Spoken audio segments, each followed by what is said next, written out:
Hola amigos, hoy vamos a hacer el examen de Matemáticas 2 propuesto en julio de 2020 para el acceso a la universidad en las Islas Baleares. El primer ejercicio de la opción A dice que dado un sistema de ecuaciones lineales, aquí tenemos un sistema de tres ecuaciones con tres incógnitas y con un parámetro A, determinar el valor del parámetro A y resolver siempre que sea posible de manera que el sistema tenga solución única, tenga infinitas soluciones, no tenga solución. Bueno, aquí vais a aplicar el teorema de Roussé-Frobenius a nuestro sistema en función de los valores de A, estudiar los rangos de la matriz principal ampliada y compararlos. Vamos, como siempre, a escribir el sistema de ecuaciones lineales en forma matricial, la forma A por X igual a B, donde A es la matriz de los coeficientes de las incógnitas, sería esta, para x1, para y1, para z0, para xa, para y0, para z1, y etcétera, ¿no? Bien, x es la columna de las incógnitas, x y z, tres incógnitas, y b es la columna, la matriz columna de los términos independientes, que en nuestro sistema son 1, 0 y a más 1.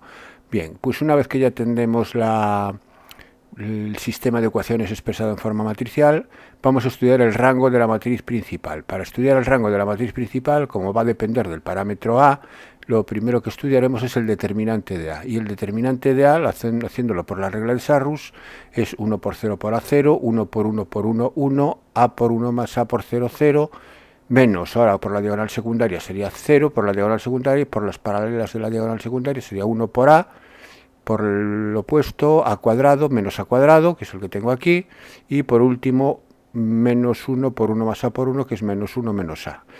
Bien, este sería el determinante de A realizado por la regla de Sarrus, o desarrollado por la regla de Sarrus. Lo ordenamos, me da una ecuación de segundo grado del tipo menos a cuadrado menos a, sin término independiente, y lo igualamos a 0, sacando factor común a, o tenemos que factorizada ese polinomio me da esta expresión, que al igualar a 0 obtiene dos posibles soluciones. Una es a igual a 0 y la otra es a igual a menos 1. Bien, pues para estos dos valores el determinante se anula. Para cualquier valor a que no sea ni 0 ni menos 1, el determinante no se anula. Así que los casos que se presentan aquí son los siguientes. El primer caso, que a sea distinto de 0 y a sea distinto de menos 1. Si a es distinto de 0 y a distinto de menos 1, como el determinante de a es distinto de 0, el rango de a va a ser 3, porque hemos encontrado un menor de orden 3, que además es el mayor posible, no nulo. Por definición de rango, el rango de A va a ser 3. Y además coincide con el rango de la ampliada, porque la ampliada es añadirle la columna B y no se modifica el rango de la matriz. Así que, como coincide con el número de incógnitas, además, el sistema es compatible por coincidencia de rangos, y además, como coincide con el número de incógnitas, el sistema es compatible determinado, es decir, la solución es única.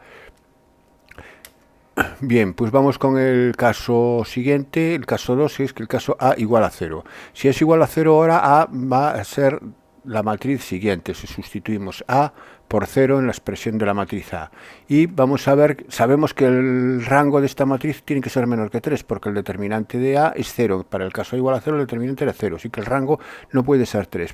Nos preguntamos si es 2. Es 2. Para afirmar que es 2 tengo que encontrar un menor de orden 2 no nulo. ¿Lo encuentro? Pues sí, por ejemplo. A este está claro que el determinante es 1 distinto de 0 y es de orden 2, así que puedo afirmar que el rango de A es 2.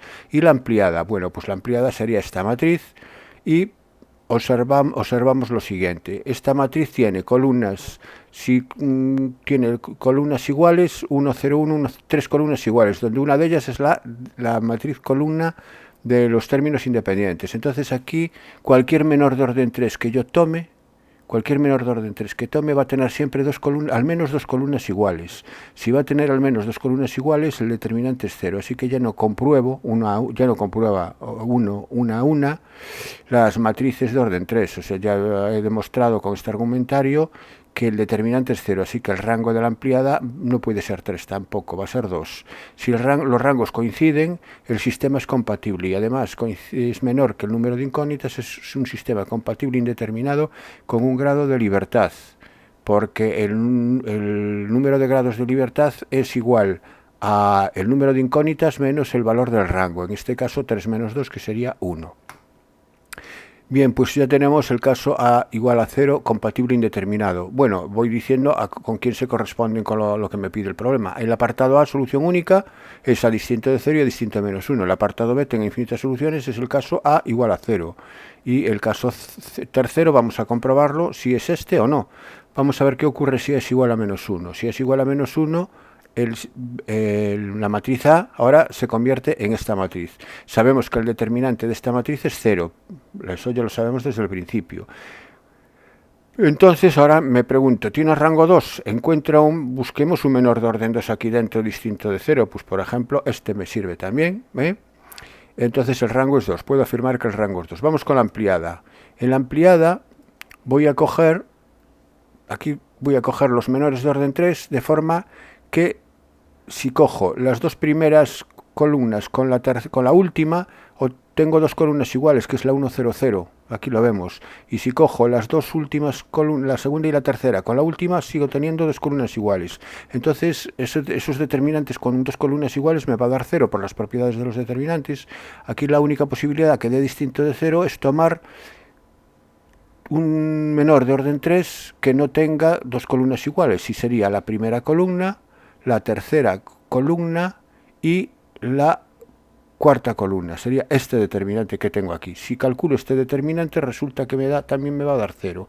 Así que todos los menores de orden 3 de esta matriz ampliada son 0, con lo cual el rango de esta matriz es menor que 3. ¿Es 2? Sí, efectivamente es 2, porque podemos tomar el mismo menor que hemos tomado en A para demostrar que el rango es 2. Si el rango es 2, el sistema es compatible e indeterminado también con un grado de libertad.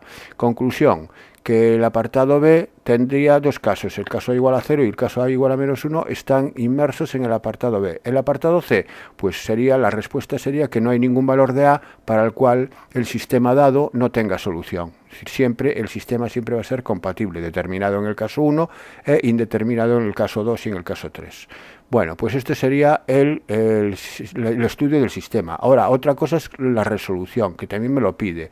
Me dice que lo resuelva siempre que sea posible. Hombre, pues es posible en los tres casos, puesto que el sistema es compatible. Vamos entonces a resolverlo en el primer caso. Para resolverlo en el primer caso, como sabemos que el rango es 3 y 3, la ampliada, y el sistema tiene solución única, y además es un sistema de 3 ecuaciones con 3 incógnitas, esto es un sistema de Cramer. Lo puedo resolver por el método de Cramer y en función de A, lógicamente, porque A puede tener ahora infinitos valores. Entonces lo voy a resolver por el método de Cramer. Sabíamos que el determinante era menos A por A más 1, eso ya lo habíamos obtenido anteriormente. Y ahora vamos con el valor de x. Se utilizó el método de Cramer para la resolución de sistemas. Recordamos que el método de Cramer se utiliza de la siguiente forma. La incógnita x es igual al cociente, donde el denominador siempre es el determinante de la matriz principal, en este caso menos a por a más 1, y el numerador es el determinante de la matriz principal, pero sustituyendo la columna correspondiente a la incógnita que estoy calculando, en este caso x es la primera columna, sustituyendo la columna del término independiente, de los términos independientes, que ahora es 1, 0, a más 1. Haciendo el desarrollo de este determinante, esto me va a dar 0, por lo tanto 0 entre menos a partido por a más 1 igual a 0. Vamos con y es lo mismo, el denominador siempre es el determinante de a, y ahora en el numerador la columna que tengo que sustituir por la columna de los términos independientes es la segunda, que se corresponde con la columna de las incógnitas y. Desarrollando el determinante me va a quedar en el numerador, también me va a quedar menos a por a más 1, así que me va a dar el resultado 1. Y el caso Z, también, pues ahora sustituyo la tercera columna por la columna B, la columna de los términos independientes, y me va a quedar 0 también. Así que esta va a ser la solución para cualquier valor de A distinto de 0 y distinto de menos 1.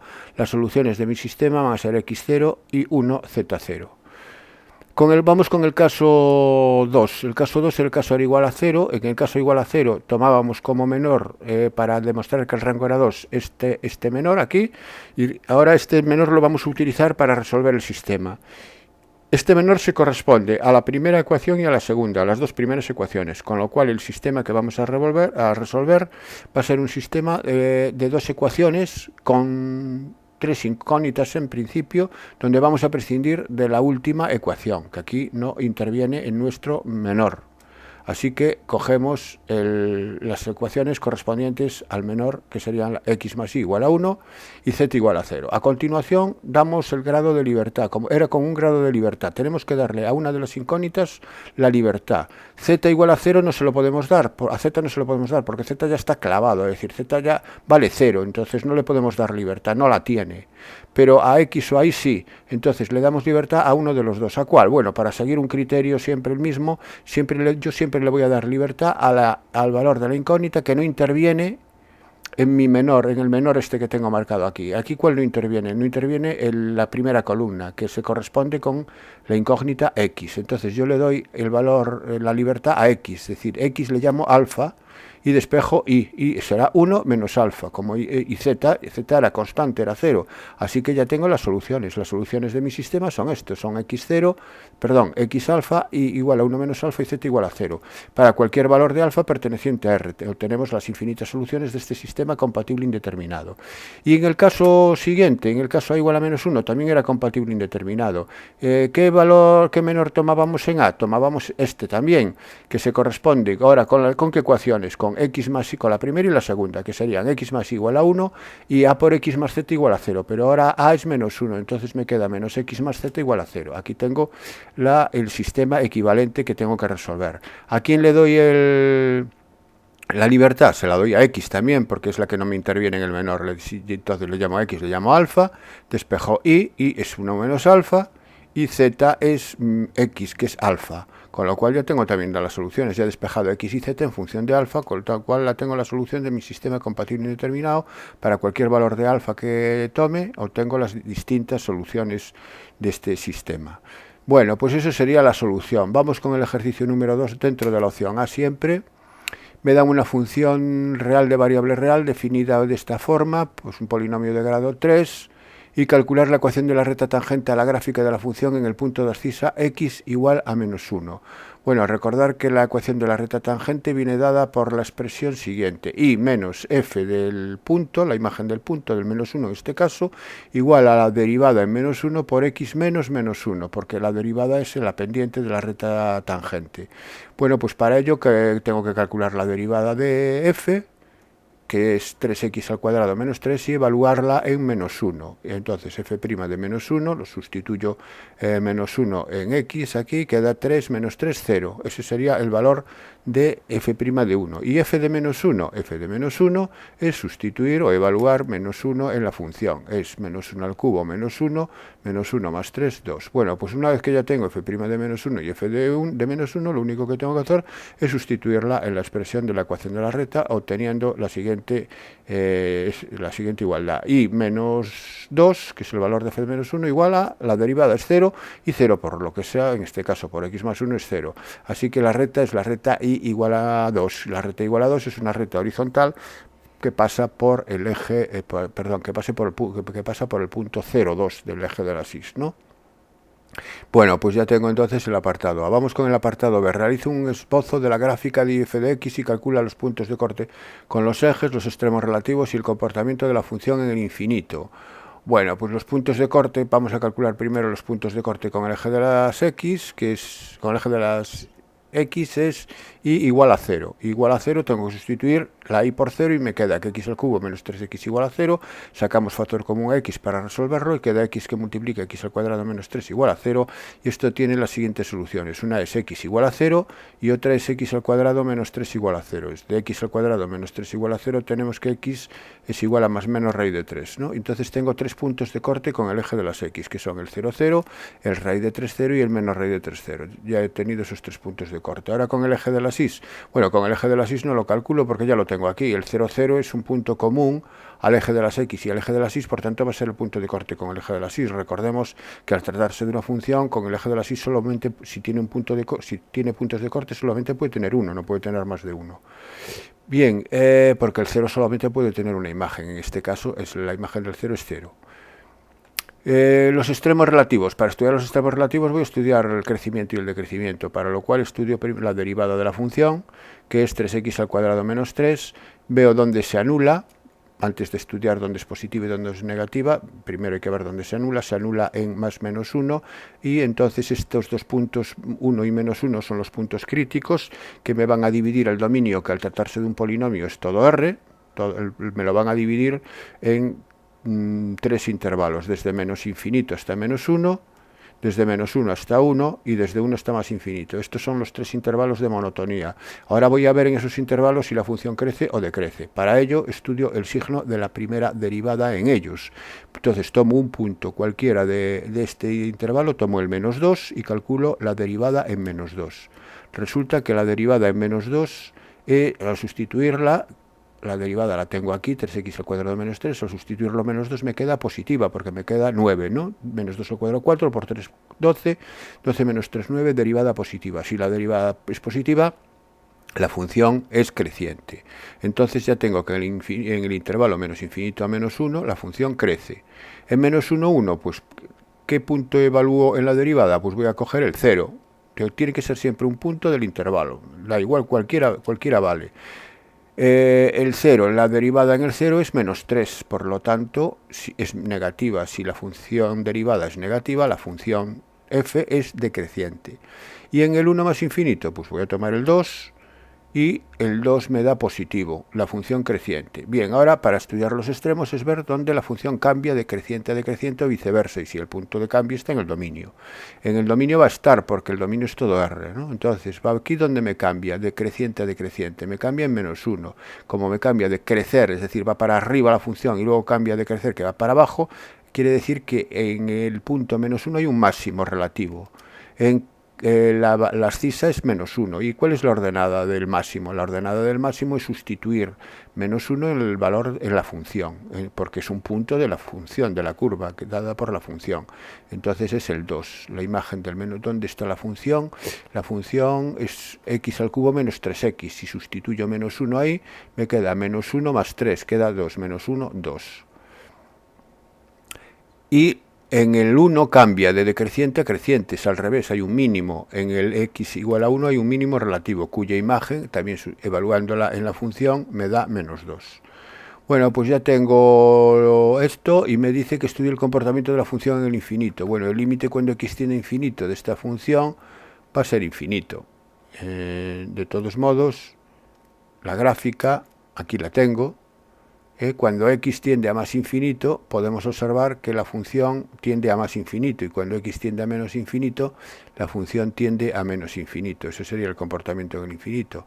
Y por otra parte, aquí tenemos tres puntos de corte, 1, 2, 3 con el eje de las x, el punto de corte con el eje de las y, y los intervalos de crecimiento hasta el menos 1, del menos 1 al 1 crece, y del 1 al más infinito vuelve a crecer. Bueno, pues eso sería el esbozo de la... No, más que el esbozo, esta es la gráfica exacta, porque nosotros aquí podemos hacerlo con exactitud. Pues la idea es esta es la idea de la gráfica.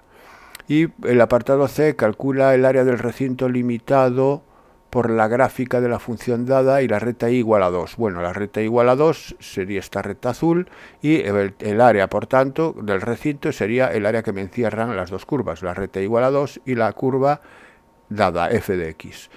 Pues para hallar esta área, pues está claro cuál es primero lo que tenemos que hallar son los puntos de corte, ¿no? Los puntos de corte que serían los extremos precisamente de integración.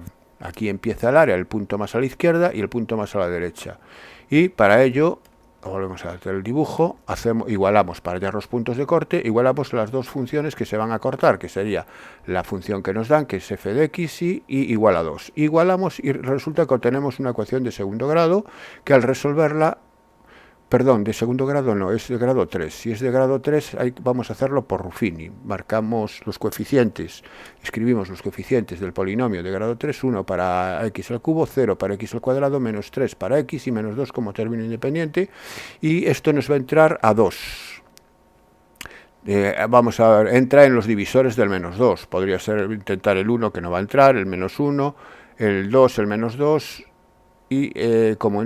y entonces aquí vamos a ver que es el 2 el que nos va a valer. Entonces bajamos el 1, 2 por 1 es 2, lo subimos al siguiente casilla, sumamos 2 más 0, 2, 2 por 2, 4, 4 menos 3, 1, y 2 por 1, 2, 2 menos 2, 0. Efectivamente, el 2 es una raíz de este polinomio. Entonces, si factorizamos, quedaría x menos 2 por x al cuadrado más 2x más 1. Pero x al cuadrado más 2x más 1 también se puede factorizar. Y si os fijáis, x al cuadrado más 2x más 1 es el cuadrado de la suma de x más 1. Es el cuadrado de x más 1. Entonces, aquí estas dos curvas se cortan en 2 puntos. ¿Cuáles son? Son los ceros de esta expresión, que son el 2 y el menos 1. En 2 y en menos 1 ya lo teníamos en el dibujo, si lo tenemos bien, aquí lo tenemos, el menos 1 efectivamente vemos que se corta, y para x igual a 2 también se corta, ¿no? Pues entonces el área que me están pidiendo será la integral definida desde menos 1 hasta 2. Aquí no tenemos que separar áreas porque el recinto que me piden está limitado en su parte superior por una función y en su parte inferior por otra. Entonces es la de arriba menos la de abajo siempre. Entonces la integral desde menos 1 hasta 2 de la función que la limita por encima, que es 2, aquí está 2, menos la que la limita por debajo, que es x al cubo menos 3x, por eso se resta y de ahí que cambie de signo, menos el x al cubo más 3x. Haciendo la primitiva de este polinomio, me queda la integral de 2 es 2x, la de x al cubo es x a la cuarta partido por 4, y la de 3x es 3x al cuadrado partido por 2. Desde menos 1 hasta 2 aplicamos la regla de Barrow, sustituyendo 2 por la x en la expresión, que está entre corchete, en la primitiva, obteniendo estos valores, 4 menos 4 más 6, menos, y sustituyéndolo ahora por menos 1 también en la expresión, obteniendo estos otros valores. Bien, y haciendo aquí estas sumas, al final me va a dar 27 cuartos unidades al cuadrado del sistema de referencia en el que estoy trabajando. Bueno, pues entonces pasamos al ejercicio número 3, también opción A. Consideramos el punto P y la recta R dada por, bien, nos dan las ecuaciones en forma implícita o en forma cartesiana.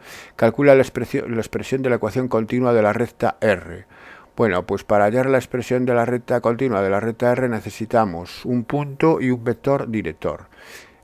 Para ello lo que vamos a hacer es lo siguiente: partimos de las ecuaciones que nos dan y voy a resolverlo voy a pasarlo a ecuaciones paramétricas, dándole libertad a una de las incógnitas, porque esto es un sistema compatible indeterminado, ¿no? Entonces le llamo a z, le llamo a alfa. Lo que tengo que asegurarme cuando le doy libertad a una de las incógnitas es que la matriz que me queda de las otras, la matriz de las otras incógnitas, no me dé determinante nulo. Si me da determinante nulo, tengo que cambiar la variable, tengo que llamarle a alfa a la otra variable hasta que las otras dos restantes me den determinante nulo. En este caso el determinante que me quede con x y con y es 2 menos 3, 1, 2, y efectivamente este determinante da distinto de 0, con lo cual no hay problema ninguno.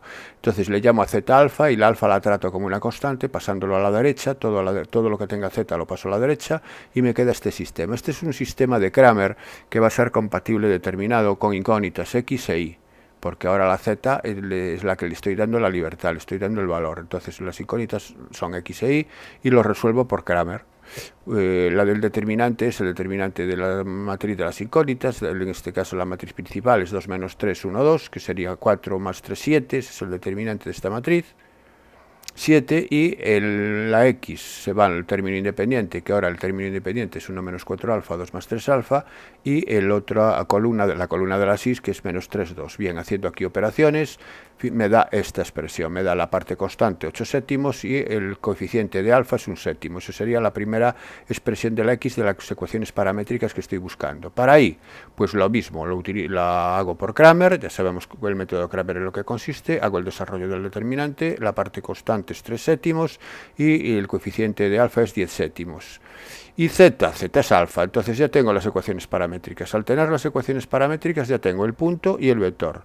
Entonces tengo que el punto sería 8 séptimos, 3 séptimos, 0. Es lo que suma, lo constante que suma a las expresiones de x y z respectivamente. Y el vector director son los coeficientes de alfa. Sería 1 séptimo para x, 10 séptimos para y 1 para alfa. Lo que pasa es que el vector director lo puedo modificar multiplicándolo por un escalar, porque como me sirve para dirigir la recta, al multiplicarlo por un escalar, la dirección no me cambia, la dirección sigue siendo la misma, con lo cual aquí más cómodamente, para no tener que estar trabajando con fracciones, pues multiplico por 7 y al multiplicar por 7 obtengo el vector 1, 10, 7, que es el que me va a servir.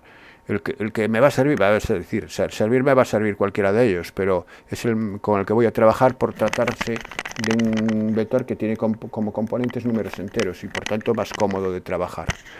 El punto no lo puedo modificar, que hay que tener cuidado, porque el punto es un punto que es estático en el espacio y por tanto si lo modifico lo cambio de posición, con lo cual no puedo hacerlo, ¿eh? El punto no lo puedo tocar. Bien, pues si ya tengo el punto y el vector, lo único que me queda es escribir las ecuaciones continuas. Las ecuaciones continuas, recordar que es x menos el punto partido por la componente del vector, igual a y menos la coordenada del punto partido por la segunda componente del vector, igual a z menos la tercera coordenada del punto partido por la tercera componente del vector. Entonces me quedaría esta expresión, x menos 8 séptimos partido por 1, ya no lo pongo el 1 evidentemente, igual a y menos 3 séptimos partido por 10, igual a z menos 0 partido por 7. Bueno, pues estas serían las ecuaciones continuas de la recta R. El apartado B, calcular la ecuación del plano perpendicular a la recta que pasa por el punto P. Bueno, vamos a ver. Si el plano es perpendicular a la recta, está claro que el vector director de la recta es un vector perpendicular al plano. Y si me dan un vector perpendicular al plano y el punto por el que pasa el plano, ya tengo la ecuación del plano, porque el vector perpendicular al plano es lo que se llama el vector normal del plano, que son los coeficientes de la x y z dentro de la ecuación del plano. En este caso es el vector director de la recta R, que era el 1, 10, 7. Así que la ecuación del plano que estoy buscando es 1 por x más 10 por y más 7 por z. Aquí lo tengo, 1 por x más 10 por y más 7 por z más la constante, una constante igual a 0. ¿Cómo tengo la constante? Pues por el hecho de que el punto P pertenezca al plano. Como el punto P ha de pertenecer al plano, el punto ha de satisfacer la ecuación del plano y por lo tanto sustituyendo x por 2 y por menos 1 y z por 1, me tiene que dar esta expresión igual a 0. Aquí le tengo, hago la sustitución y de donde despejo de es igual a 1. Así que la ecuación pedida es simplemente volver a repetir esto, pero darle a d poniendo el del su valor, que es el valor 1. Y entonces ya tengo el apartado B resuelto. Vamos con el apartado C, que me piden el punto Q, donde se corta el plano pi, que es este plano que acabamos de obtener, con la recta R, con esta recta. Entonces vamos a escribirlo. El plano pi, aquí lo tengo, y la recta R, aquí la tengo, que la tenía expresado en forma continua, pero también la tenía expresada en forma paramétrica. Yo para hallar el punto de corte de una recta y un plano voy a utilizar la expresión paramétrica, que para mí me resulta más cómoda. Y para ello, como estoy buscando un punto que está en la recta y al mismo tiempo está en el plano, y sé que los puntos de la recta tienen estas coordenadas de esta forma, al sustituir un punto genérico de esta recta en el plano, me tiene que satisfacer la ecuación del plano. Así que es sustituir 8 séptimos más alfa por la x en el plano, 3 séptimos más 10 alfa por la y en el plano y 7 alfa por la z en el plano. Entonces hago la sustitución. Aquí yo tengo, esto sería x más 10y, que sería 30 séptimos más 100 alfa, más 7z, que es 49 alfa, más 1 igual a 0. De aquí sumo las alfas, que son 150, 100 más 49 más 1, 150. Y queda 150 alfa y luego todo lo que no, la parte constante que no tiene alfa la sumo y la paso al miembro de la derecha y que me queda menos 45 séptimos. De ahí despejo alfa y alfa resulta que me da este valor. Bueno, pues este valor que lo puedo simplificar incluso y me queda menos 3 partido por 70. Pues ¿eso qué quiere decir? Eso quiere decir que existe un valor de alfa para el cual hay un punto de la recta que está en el plano. Es el punto precisamente que estoy buscando. Entonces el punto buscado es sustituir menos 370 por alfa en las ecuaciones paramétricas de la recta, obteniendo este punto. Este punto que al tratarse, insisto, al tratarse de un punto no se puede simplificar, no se puede modificar, no se puede multiplicar por 70, no se puede convertir a números enteros, me tiene que quedar tal cual está. Bien. Y el apartado E me pide de todas las rectas que pasan por el punto P, calcular aquella que corta perpendicularmente a la recta R. Bien, tengo la recta, como siempre, tengo la recta R. Bueno, aquí sí simplifico las fracciones, y me quedaría este finalmente. Vamos, al último, tengo la recta R, que la tengo aquí, en forma paramétrica, también la tengo en forma continua, en el apartado A. Y me piden que calcule la ecuación, o que diga cuál es la ecuación de la recta, que pasa por el punto P, aquí está el punto P, y que corta a R perpendicularmente. Bueno, si corta a R perpendicularmente, la tiene que cortar en un punto que vamos a llamar R. Sería este punto. El punto R es un punto de la recta R. Si el punto R es un punto de la recta R, tiene que tener esta forma. Tiene que tener X, tiene que ser 8 séptimos más alfa, y 3 séptimos más 10 alfa, y Z 7 alfa. Entonces, R, aquí lo tengo escrito, sus coordenadas, teniendo en cuenta que es un punto de R y por lo tanto es un punto genérico de R. De momento lo desconozco. Lo conoceré en el momento en que pueda obtener el valor de alfa. Y por perpendicularidad, ¿cuál es la condición de perpendicularidad? Que el vector PR y el vector director de la recta son perpendiculares. Entonces, el vector PR, ¿quién es? El vector PR es R menos P. Son las coordenadas de R menos las coordenadas de P. Bien, las coordenadas de P son 2 menos 1, 1. Haciendo la resta, ya no lo especifico, sería 8 séptimos más alfa menos 2. Me da esto. Sería... ¿dónde está? Aquí, 3 séptimos más 10 alfa menos 1, es decir, sería 3 séptimos más 1 más 10 alfa, 3 séptimos más 1, 10 séptimos más 10 alfa, bueno, etcétera, y 7 alfa, que es R, menos 1, menos la coordenada Z de P, que es 7 alfa menos 1. Bueno, esto es el vector PR, y el vector PR y el vector V de R son perpendiculares. Si dos vectores son perpendiculares, su producto escalar es 0, así que voy a hacer el producto de PR por VR, y al hacer el producto de PR por VR, aquí lo tengo indicado, esto es PR por 1, 10, 7, que es el vector director de la recta, recordar que era 1, 10, 7, y esto me tiene que dar 0. Haciendo el producto escalar, obtengo toda esta ecuación. Sumando las alfas, me da 150 alfa, y aquí me da menos 45 séptimos. Me da la misma igualdad que me daba en el apartado anterior, es decir, que alfa me da menos 370, con lo cual... No, perdón, no me da lo mismo. Sí me da lo mismo. Alfa me da menos 370, con lo cual el punto de que estoy buscando, el punto R, va a ser el 11 décimos 0 menos 3 décimos. Pero como yo lo que quiero realmente es dar la ecuación de la recta, ¿no? Entonces, para dar la ecuación de la recta voy a utilizar el punto P y el vector director, el PR. Y el vector director PR, sustituyendo alfa por menos 3 setentavos, PR me da menos 9,1 menos 13 décimos, que como se trata de un vector director, puedo sí multiplicarlo todo por 10 para trabajar con números enteros, y me puedo quedar con este vector, el menos 90, 10 menos 13, y el punto, voy a tomar el punto 2 menos 1, 1, que también está formado por números enteros, y me queda la siguiente ecuación. Ahora la doy en forma continua.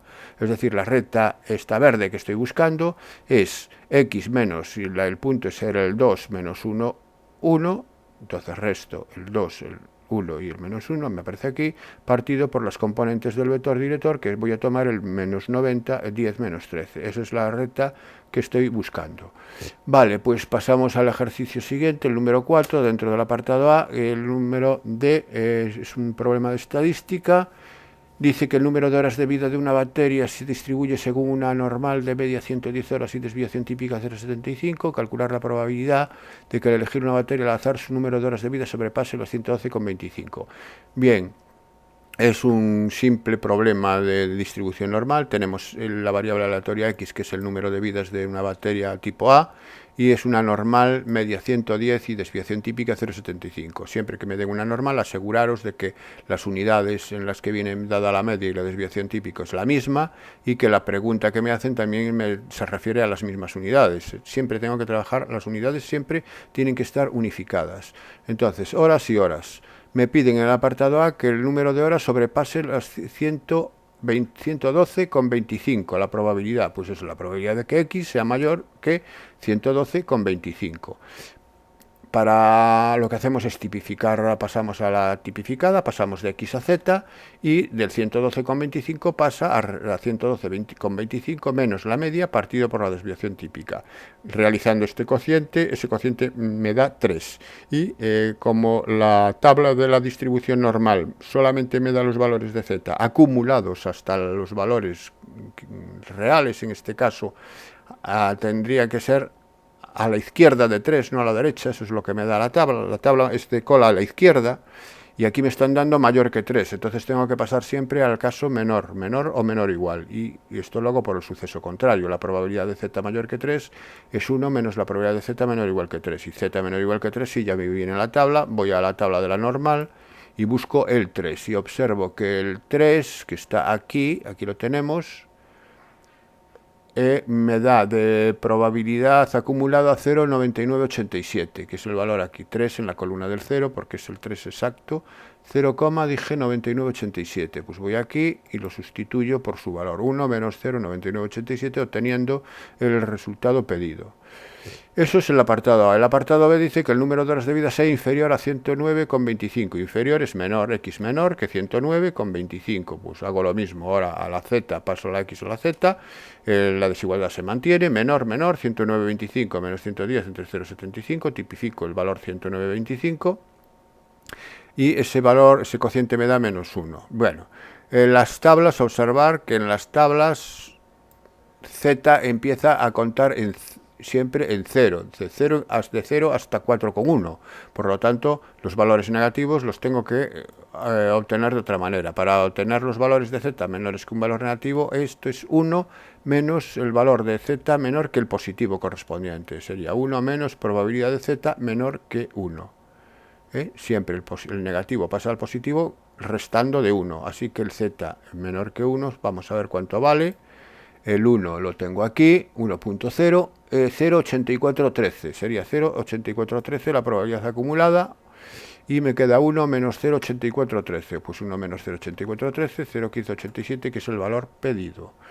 Y ahora hay aquí un tercer apartado que dice: de otra batería tipo B se sabe que el número de horas de vida se distribuye según una normal de media 110 horas, pero se desconoce la desviación típica. Vale, entonces le vamos a llamar I para cambiar dentro del mismo problema, para no llamarle X, para no repetir la misma variable, le llamamos el número de horas de vida de una batería B. Ahora es una batería B y me dice que es una normal 110, pero la sigma es desconocida, la desviación típica. Vale, se ha comprobado que la probabilidad de que una batería viva más de 125 horas es 0,1587. Ahora lo que me está diciendo es que la probabilidad de que I, estamos con I, sea mayor de 125 es igual a 0,1587. Tengo que partir de esta igualdad. Y a partir de aquí me pide que calcule la desviación típica. Bueno, también no es nada complicado, porque vamos a hacer lo mismo que hemos hecho anteriormente. ¿Qué quiere decir que I mayor que 125? I mayor que 125 quiere decir que si lo tipificamos, sería Z mayor que 125. Bueno, aquí paso, este paso lo puedo hacer a posteriori, pero aquí lo hago antes. Paso del mayor al menor o igual. El menor o igual es el suceso contrario. Si es el suceso contrario, en vez de ser 0,1587, es 1 menos 0,1587 la probabilidad, por tanto es 0,8413. ¿Por qué hago esto? Hago esto porque en la tabla de la normal los valores empiezan a contar en 0,5, ¿lo veis? Empiezan de 0,5 en adelante hasta 1, de 0,5 hasta 1. Entonces, si es inferior a 0,5, pues lo que hacemos es pasar al contrario para obtener un valor que esté en la tabla. Y bueno, y partimos de aquí y ahora tipificamos, pasamos de I a la Z, pasamos de I a la Z, tipificando, y me queda 125 menos la media, que la conocemos. Lo que no conocemos es la desviación típica, por eso pongo partido por sigma, y esto es 0,8413. Pues ahora lo que tengo que ir a la tabla es ver el 0,8413 a qué valor de z se corresponde.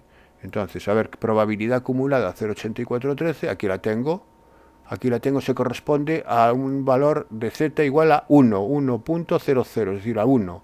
Así que lo que puedo afirmar es que este valor que está aquí, es decir, 125 menos 110 partido por sigma, es igual a 1.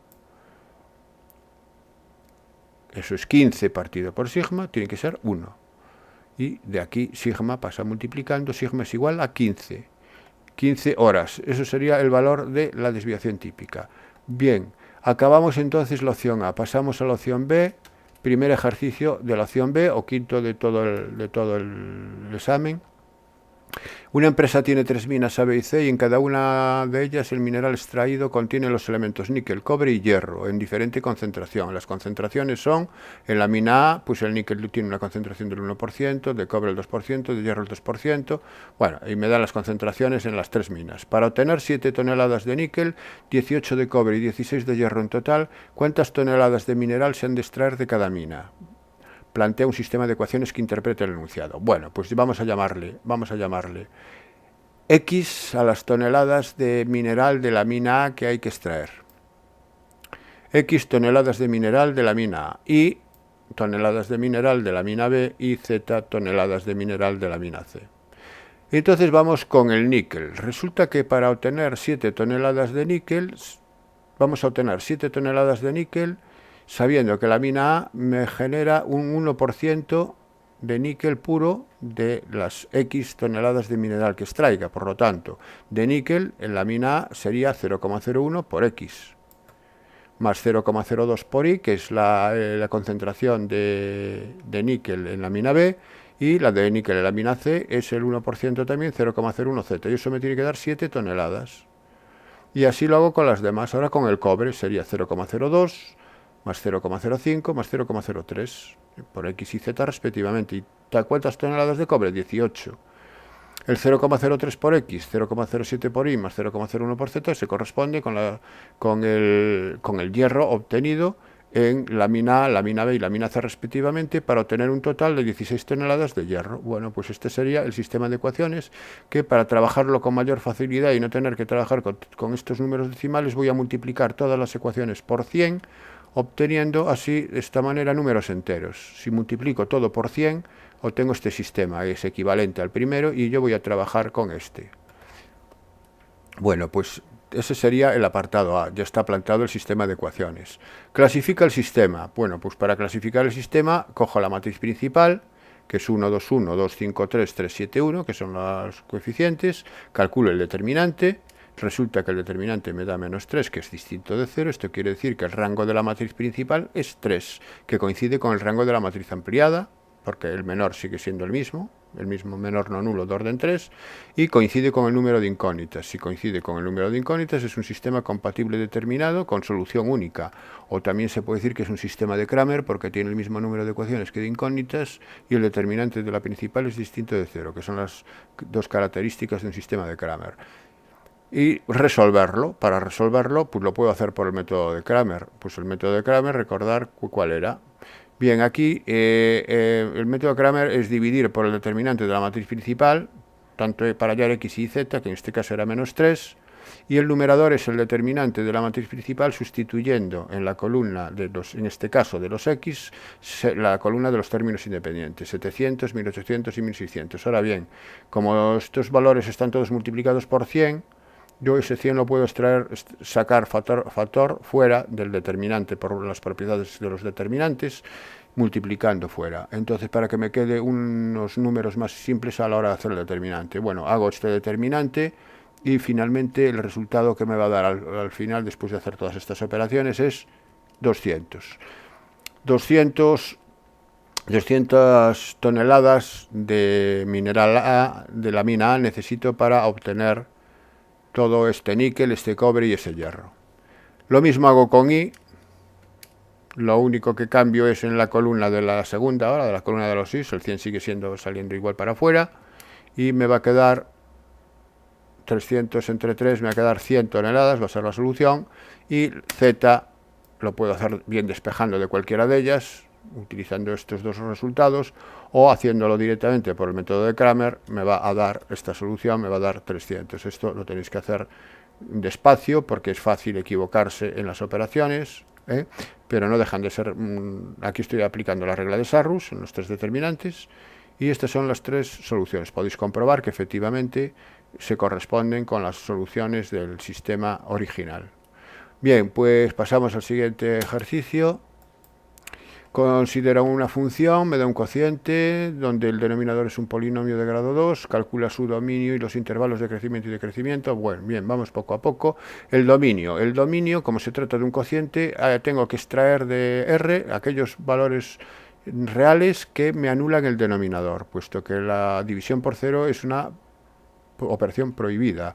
X al cuadrado menos X igual a 0, ¿cuándo es eso 0? Pues saco factor común a X, que multiplica X menos 1, y esto tiene dos soluciones, que son 0 y 1. Así que el 0 y el 1 no están en el dominio de la función, porque tendríamos que dividir por 0. Así que el dominio de la función es todo R menos el 0 y el 1, que expresado en uniones de intervalos sería desde menos infinito hasta 0. El 0 lo quitamos, evidentemente, de 0 hasta 1.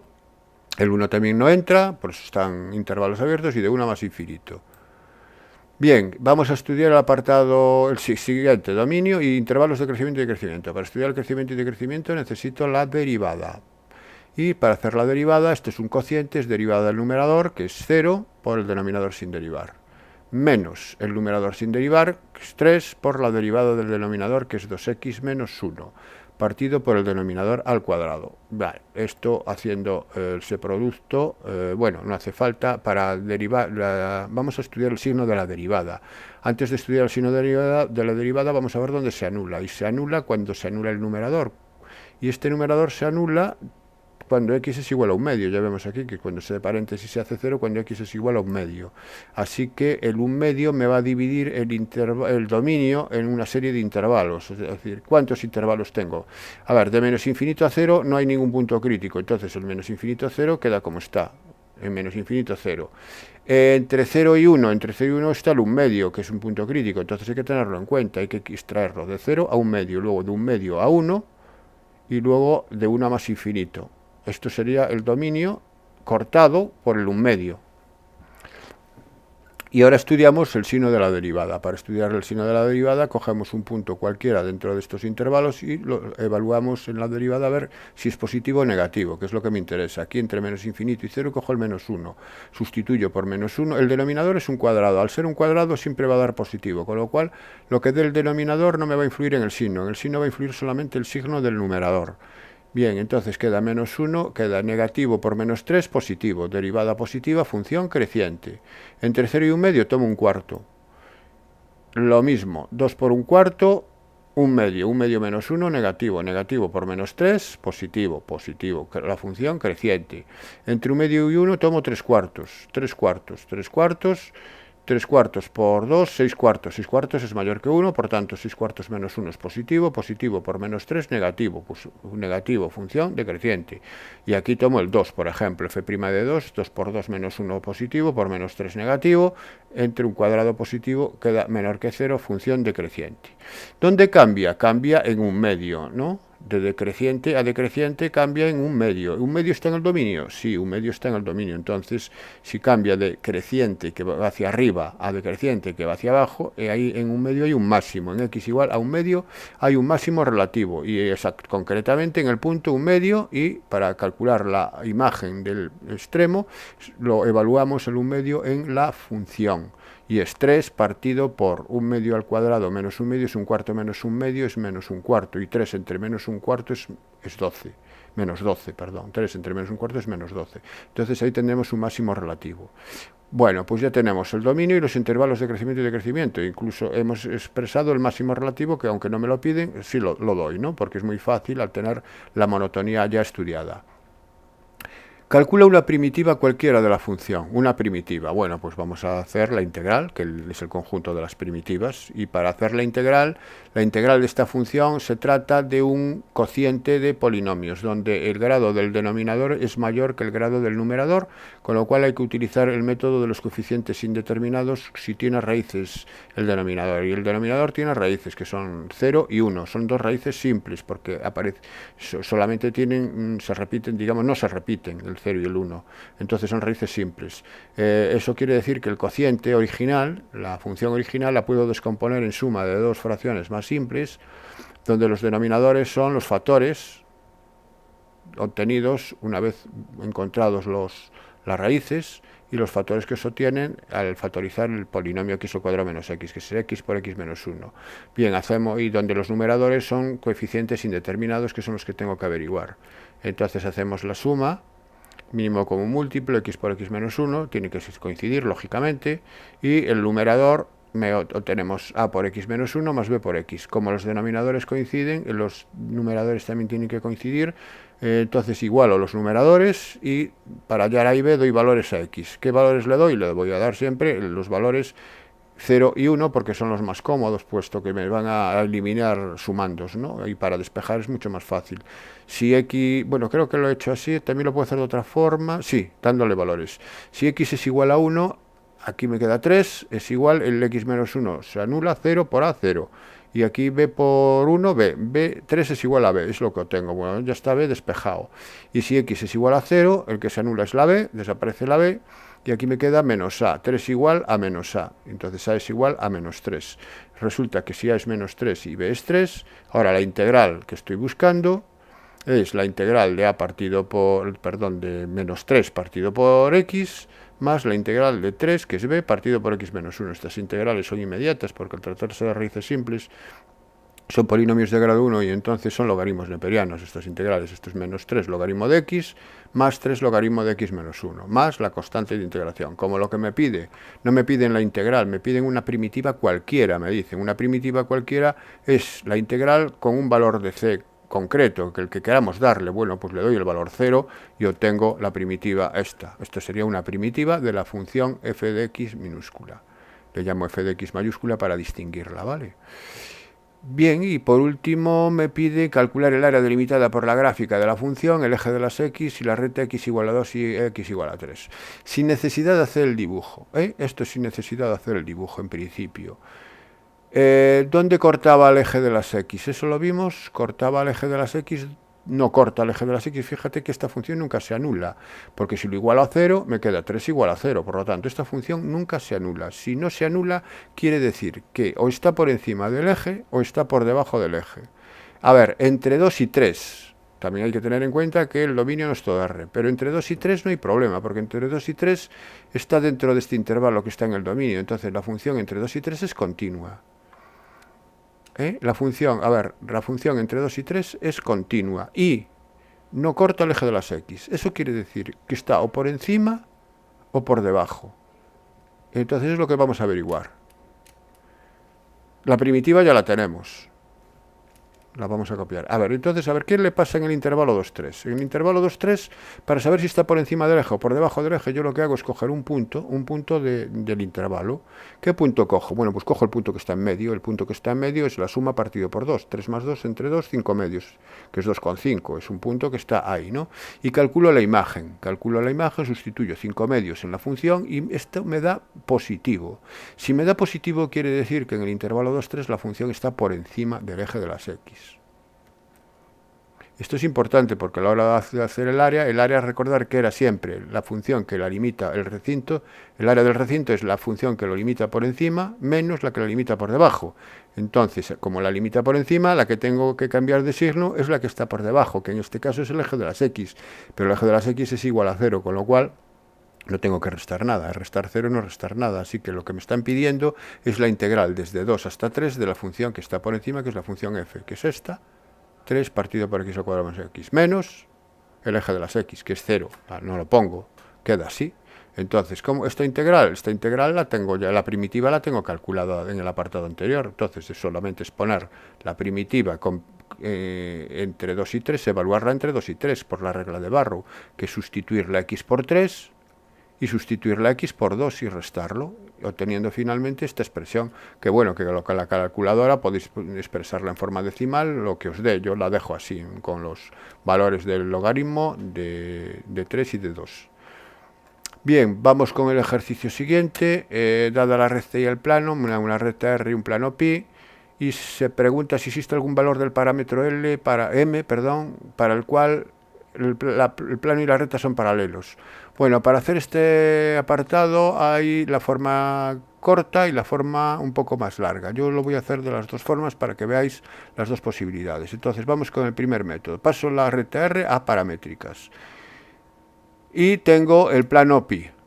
Si el plano y la recta, yo lo que voy a tratar de hacer es lo siguiente. Voy a coger un punto genérico de la recta, que es de esta forma, y la voy a sustituir en el plano, dando por supuesto de que pueda existir algún valor de alfa donde el punto de la recta esté también en el plano. Y luego ese valor de alfa lo elimino porque sé que no puede existir, porque si el plano y la recta son paralelos, no puede existir ese valor de alfa, porque si existe un valor de alfa tendría un punto, ¿no?, que verifica las dos cosas, y eso es imposible. Es decir, voy a hacer que al sustituir esto en la x y la z me dé un sistema, me dé una ecuación incompatible, se genere una incompatibilidad. Pues vamos a ello. Sustituyo la x por 1 más 2 alfa, la y por menos 1 más 3 alfa, multiplicando por m, lógicamente, y la z sustituyéndola por menos 2 menos alfa igual a 1. Bien, he sustituido esto en el plano, en la ecuación del plano. Y ahora quito estos paréntesis y agrupo, saco factor común alfa, que es lo que yo quiero. Bueno, antes de eso, a ver, hago el desarrollo de esto, sí. Y lo que quiero hacer es que las alfas, no haya un valor de alfa que verifique esta igualdad. Entonces saco factor común alfa, que multiplica 5 menos 3m, igual a menos m. Esto es lo que me queda de esta ecuación. Y despejo alfa. Vale, pues ya tengo que alfa viene dado por este cociente. Entonces la cuestión es que yo no quiero que exista alfa, porque si existe un alfa hay puntos en común. Entonces, ¿para qué valores de m no existe alfa? Como es un cociente, será aquellos valores que anulan el denominador. Los valores de m que anulan el denominador no me generan ningún valor de alfa. Entonces, ¿qué valor de m anula el denominador? Pues cuando 5 menos 3m es igual a 0, sabemos que no existe alfa. Por lo tanto, ¿quién es m? M es igual a 5 tercios. Despejamos m es igual a 5 tercios. Entonces tengo los siguientes casos. ¿Qué ocurre si m es igual a 5 tercios? Pues si m es igual a 5 tercios, donde está el alfa no existe, y si alfa no existe no hay puntos de corte, y si no hay puntos de corte, la recta y el plano no tienen puntos en común, por tanto son paralelas. Pues ya está, estaría el apartado A contestado. ¿Existe algún valor del parámetro m para el cual el plano y la recta son paralelos? Sí, cuando m es igual a 5 tercios.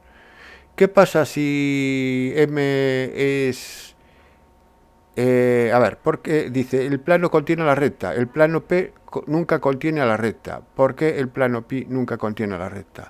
Para que el plano pi contuviese a la recta, alfa tendría que desaparecer de aquí automáticamente, cosa que no ocurre porque alfa no desaparece, y me tendría que dar una igualdad trivial, me tendría que dar 0 igual a 0, 1 igual a 1, es decir, que para cualquier valor de alfa siempre se iba a verificar, independientemente de lo que valiese alfa, y no es el caso.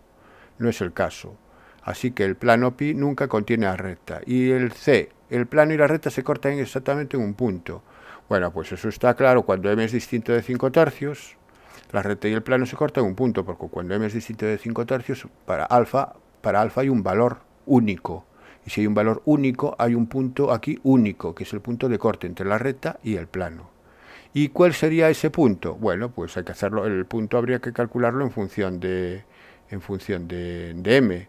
El punto sería, a ver, sustituir alfa, que es el valor que me da aquí, que es menos m partido por 5 menos 3m, sustituirlo en la expresión de la recta x y z. Aquí me quedaría 5 menos 5m partido por 5 menos 3m, y igual la segunda coordenada del punto sería esta y la tercera coordenada del punto sería esta, con lo cual el punto pedido lo tendremos aquí cuando m evidentemente es distinto de 5 tercios, porque si no tendríamos que dividir por 0. Bueno, esto sería el método más corto.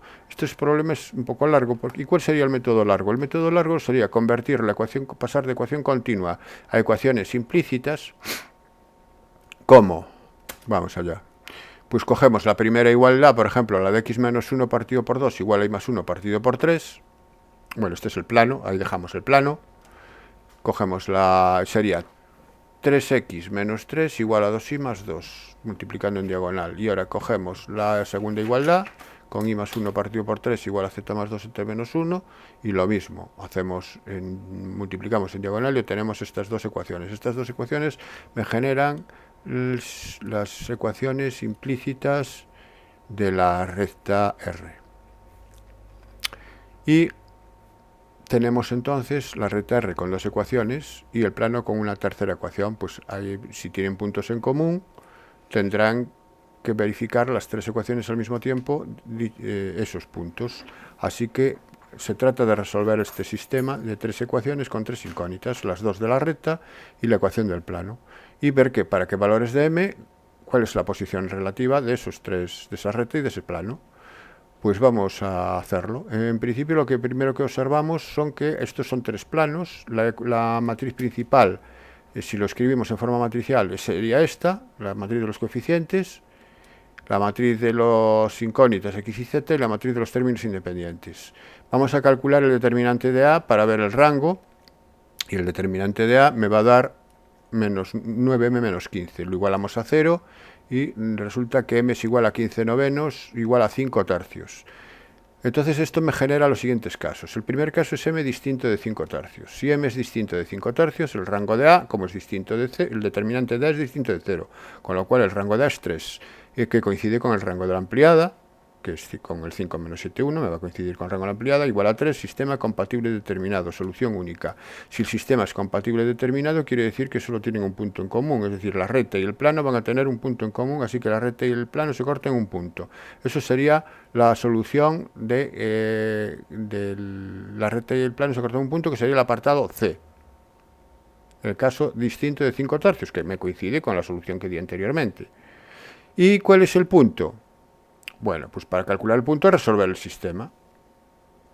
Y resolver el sistema se hace por regla de Cramer, porque es un sistema de Cramer, es un sistema de tres ecuaciones con tres incógnitas, con el determinante distinto de 0, y recordar que el sistema de Cramer, ¿cómo se resolve? Con el método de Cramer, ¿cómo se resolvía? ¿No? Aquí el determinante de la matriz principal, y aquí el determinante de la matriz principal también, pero la columna correspondiente al término independiente en la posición de la incógnita que estamos calculando. Haciendo el desarrollo me va a quedar esta expresión.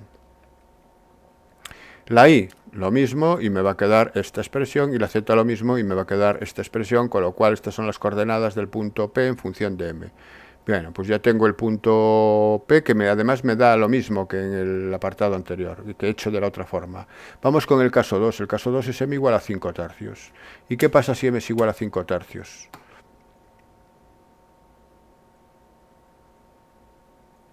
Caso 2. Bueno, aquí tengo todo lo de antes, y caso 2, m igual a 5 tercios. ¿Qué pasa si m es igual a 5 tercios? Pues si m es igual a 5 tercios, el determinante es 0. Ahora m lo puedo sustituir por 5 tercios, porque es un valor concreto, así que tengo, esta es la matriz A. El rango es 2. ¿Encontramos un menor de orden 2 aquí no nulo? Sí. ¿En cuál? Pues cualquiera de ellos, por ejemplo este, 3 menos 2, 0, 1, etc. Rango 2. Y vamos con la matriz ampliada. Para la matriz ampliada voy a ver si el rango es 3. Cojo un menor de orden 3. A ver, cojo el que no tiene la m, porque es un poco más, incordia un poco más. Cojo el 303, 031 y 5 menos 7, 1. Cojo ese determinante. Hago el determinante y resulta que este determinante me da menos 15. Como es distinto de 0, el rango es 3. Así que si el rango de la matriz principal es 2 y el rango de la matriz ampliada es 3, aquí implícitamente hay una incompatibilidad, porque hay dos rangos distintos, y si hay una incompatibilidad estamos ante la situación de que la recta y el plano no se cortan en ningún punto, no tienen puntos en común. Si no tienen puntos en común, la recta es paralela al plano. Así que la solución al apartado A, el plano y la recta, ¿cuándo son paralelos? En el caso m igual a 5 tercios. Sistema incompatible, la recta y el plano son paralelos. ¿Cuándo ocurre que el plano contiene la recta? Nunca, porque aquí solo hay dos casos.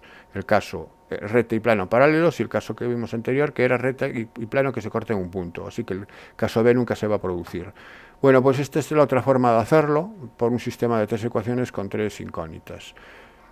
Vamos con el ejercicio número 4. Una empresa de fabricación de impresoras tiene dos centros de producción, la fábrica europea y la fábrica asiática, E y A respectivamente. El 1% de las impresoras de la fábrica E y el 3% de las impresoras de la fábrica A tienen un defecto. Bueno, está claro que aquí lo que se está estudiando es qué fábrica produce las impresoras, y luego dentro de la fabricación, una vez que tenemos ese dato, cuántas impresoras defectuosas hay de una fábrica o de otra fábrica. Esto lo podemos esquematizar en un diagrama de árbol, de la siguiente manera. Elegimos una impresora, y esa impresora puede ser de la fábrica A, o de la fábrica asiática, o de la fábrica europea.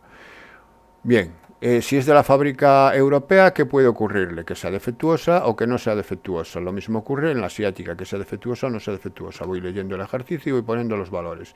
Me dice que el 1% de la fábrica E, el 1% son defectuosas, y el 3% de la A son defectuosas. Entonces aquí sería 0,01 para la fábrica E, y defectuosas para de la fábrica A 0,03.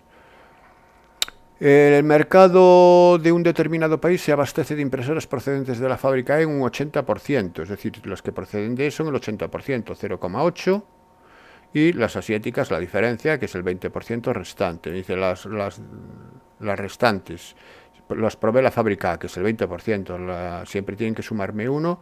Las ramas del árbol que sean convergentes en un punto siempre me han de sumar 1. Aquí puedo completar, sería 0,99 y aquí sería 0,97. Si queréis lo ponéis. Yo en principio no lo voy a poner, salvo que me haga falta. En principio no sé si me va a hacer falta o no. Bien, voy a ver qué me piden. ¿Cuál es la probabilidad de que una impresora de dicho país tenga defecto? Perdón, me dice, sí. ¿Cuál es la probabilidad de que una impresora en dicho país tenga defecto? Bien, pues la probabilidad que tenga defecto es 0,8 por 0,01, si viene de la fábrica europea, o 0,2 por 0,03 si viene de la fábrica asiática. Es decir, es la suma de esas dos. Sería entonces la probabilidad de que tenga defecto sería 0,8 por 0,01 más 0,2 por 0,03. Esto es el teorema de la probabilidad total, que dice que la probabilidad de D es la probabilidad de E por la probabilidad de D condicionado a E, que es 0,01, más la probabilidad de A por la probabilidad de D condicionado a, que es 0,03. Teorema de la probabilidad total. El resultado es 0,014. Yo ya lo hago directamente por el árbol y ya no me paro a utilizar fórmulas ni a memorizarlas, porque es mucho más fácil verlo por el árbol. Apartado B. Si el país tiene aproximadamente 2 millones de impresoras fabricadas por esta empresa, ¿cuántas tendrán el defecto? Bueno, pues el apartado B no está hecho aquí, pero lo digo ahora mismo. Si el país tiene 2 millones de impresoras, ¿cuántas tendrán el defecto? Pues el resultado será 2 millones por 0,014. Lo que me dé, eso me da, a ver, lo voy a hacer aquí un momentito, por favor, vamos a ver, 2 millones por 0,014. Eso me da 28.000 exactamente impresoras van a tener el defecto de 2 millones. Muchas, pero efectivamente es lo que me da. Bien, y el apartado C, que aquí viene como apartado B. Hay un error. Este es el apartado, sería el apartado C. Si se elige al azar una impresora de este país y resulta ser una impresora defectuosa, es decir, aquí tengo condición defectuosa, ¿cuál es la probabilidad de que provenga de la fábrica E? ¿Cuál es la probabilidad de E condicionado a que sea defectuosa? Esta es la probabilidad de E intersección D partido por la probabilidad de defectuosa. La probabilidad de E intersección D, aquí la tengo, es 0,8 por 0,01 y la probabilidad de D es 0,014 obtenida en el apartado A. El resultado final es 0,5714. Bien, con la indicación de que esto es el apartado C y el apartado B lo hemos hecho verbalmente porque aquí no está desarrollado, este sería el ejercicio número 4 y pasamos entonces al ejercicio número... Bueno, aquí ya no hay más ejercicios, se ha acabado porque ya llegamos a la tabla normal, con lo cual podemos afirmar que hemos acabado ya los ejercicios de esta prueba. Bien, recordar que el profesor siempre va a tener, vuestro profesor va a tener la última palabra en relación a las dudas que podáis tener con este examen. Perdonad los posibles errores que se hayan podido deslizar y espero haberos servido de ayuda, esperándoos en el próximo vídeo.